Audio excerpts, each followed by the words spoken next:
the marriage referendum has been a social media phenomenon, hasn't it? It has, and social media has played a role like no other, really, or in a way that no other election has. And the big thing we've seen this year is that it has galvanized people to go out and actually vote. So the numbers of tweets and Facebook posts that we've seen around this have been staggering. 85,000 mentions in the past 24 hours of MaraRef, which has been the trending hashtag, 200,000 mentions in the last 7 days, and over 250,000 in May to date. It really has been one of the most talked about topics in Ireland and by Irish people abroad this month. Do you think social media has changed the way this referendum has gone? Has it, in a way, promoted too much yes and not enough no?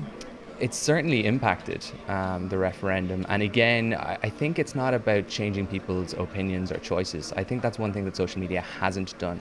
I think it's very fair to say that in advance of this referendum, a lot of people who were on social networks in Ireland, the vast majority already were going to vote one way or the other. They already had made their minds up. But what we saw, and particularly from the yes side, is that people were willing to declare which side they were voting for and wear it as a badge of pride. So you saw people in their profile pictures having vote yes or yes for equality in their profiles. You saw nobody with a no call. In the same way that if you walked down the street you saw people wearing yes badges, you didn't see anyone with kneel or no. It just didn't happen. It was a much more public thing. The other massive thing we saw was that it created in this election something that we've yet to see in a political situation in Ireland to date, and something that marketeers crave, and that's FOMO, the acronym FOMO, which stands for fear of missing out.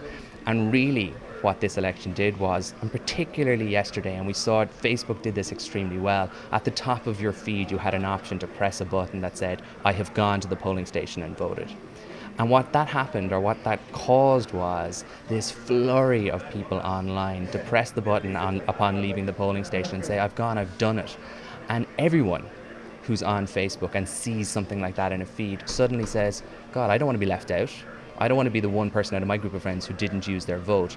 And so they went and voted. And I think when we look at the record turnout numbers, because we've had record turnout numbers, social media played a huge role in actually getting people to the stations. The eyes of the world are on Ireland at the moment as well. International media coverage of this has been incredible. Over 3,000 articles in the last 24 hours published in 1,600 publications in 66 countries. If you go down to Dublin Castle, you're going to see hundreds of camera crews and journalists and press from around the world. Everybody is looking at Ireland right now, and I think the results of today's referendum is really going to have a massive impact on our reputation around the world.